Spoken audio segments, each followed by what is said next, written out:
AI art. It's very controversial. You see it on Facebook, on your grandparents' feeds. You see it in Reddit, where people don't even want to write their own Sooner prompts anymore. And you see it in commercials that are somehow hated even more than regular commercials. But can I make it better? No. But maybe I can make someone that can. What if we use AI to make AI better? I'm going to get ChatGPT to generate an image, and then I'm going to build an art critic. We'll call him Jacques. And Jacques is going to critique the art that ChatGPT creates. Then we feed that art and the critique back into ChatGPT, and we get it to modify it. And we're going to do that over and over and over until we get the best piece of art known to man. Good plan, right? Let's start by making the critic.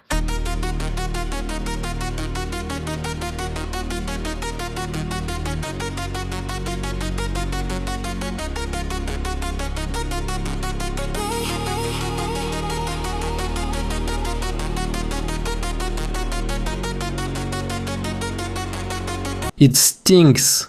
Okay, and so now that we have his body, we're going to need to generate his mind. And for that, I'm just going to use Claude with this system prompt here.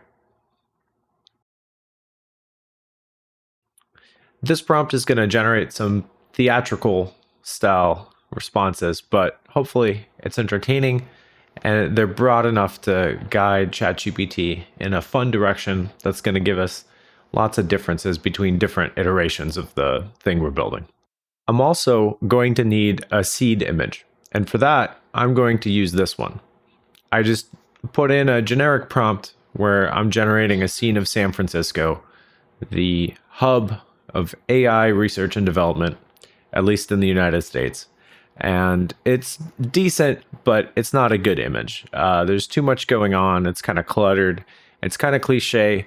And hopefully we get some better results out of this multi-step iteration process. And so now all we have left to do is to feed the image into Jacques and see what he says.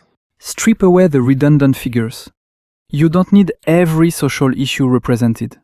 Choose 3, maybe 4 central characters and let them breathe. The Golden Gate Bridge bathed in that honeyed light, perfection. The Transamerica Pyramid piercing the clouds, keep it. But these groups cluster like committees, diluting your dramatic tension. Elevate one central interaction. Make us feel the weight of a single profound moment rather than documenting a crowd. Wow. Okay. So now let's feed that feedback and the original image back into ChatGPT to see what it produces for the next iteration. So I think that's a lot better. It's much less cliche and it's a much more pleasant scene to look at and less confusing. But we're not done yet. Let's keep going. That seagull feels obligatory. Remove it. The 3 figures huddle too tentatively. Push them closer. Make their communion urgent. Their body language more dynamic, leaning into revelation. The book she holds is right, but it needs to glow subtly, as if knowledge itself radiates. We're getting a little more experimental now. Let's skip ahead a few. That cityscape behind them, while gorgeously rendered, competes for dominance.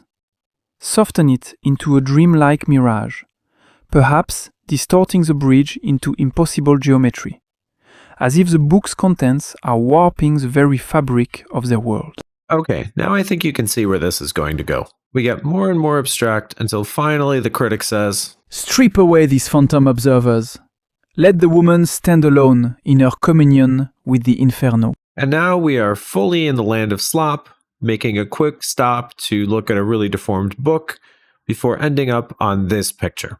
So this end result is pretty bad. And if you want to see the whole progression, I'm going to do a montage at the end of the video where you can kind of see it without me talking over it and just watch photo by photo. But this is not a good end result. This is ArtStation or Deviant Art tier production.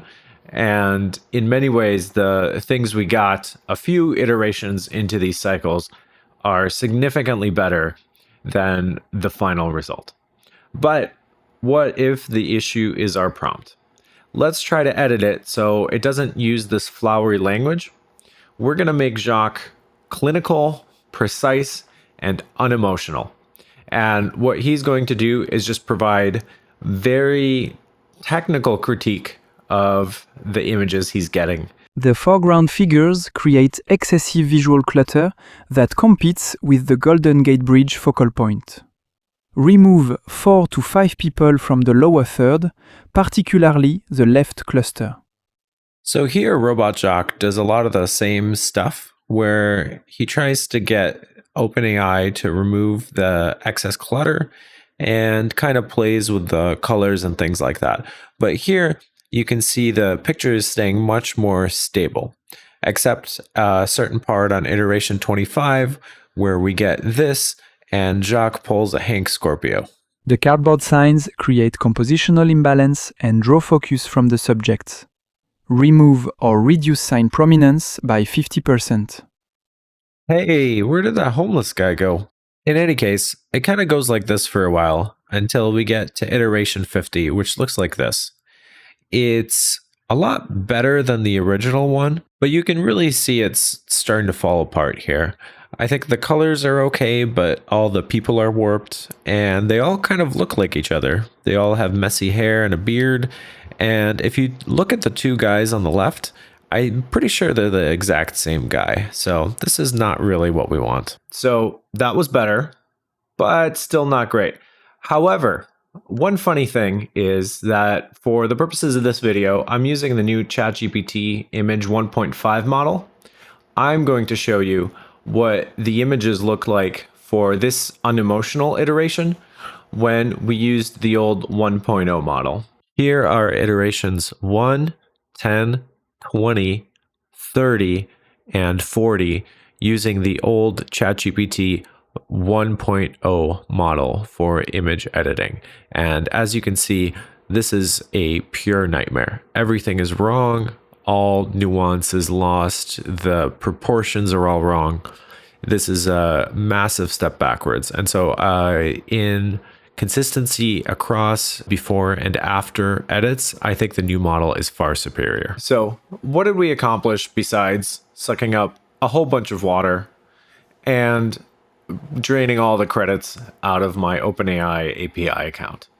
Well, first, I think the 1.5 model is actually much better at preserving the image that it's editing. And I think the proof there is the results we got with the unemotional Jacques runs between 1.0 and 1.5. I think 1.5 is market improvement.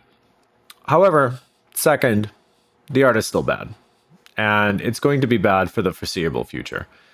The general corpus of things that these things are trained on is bad art.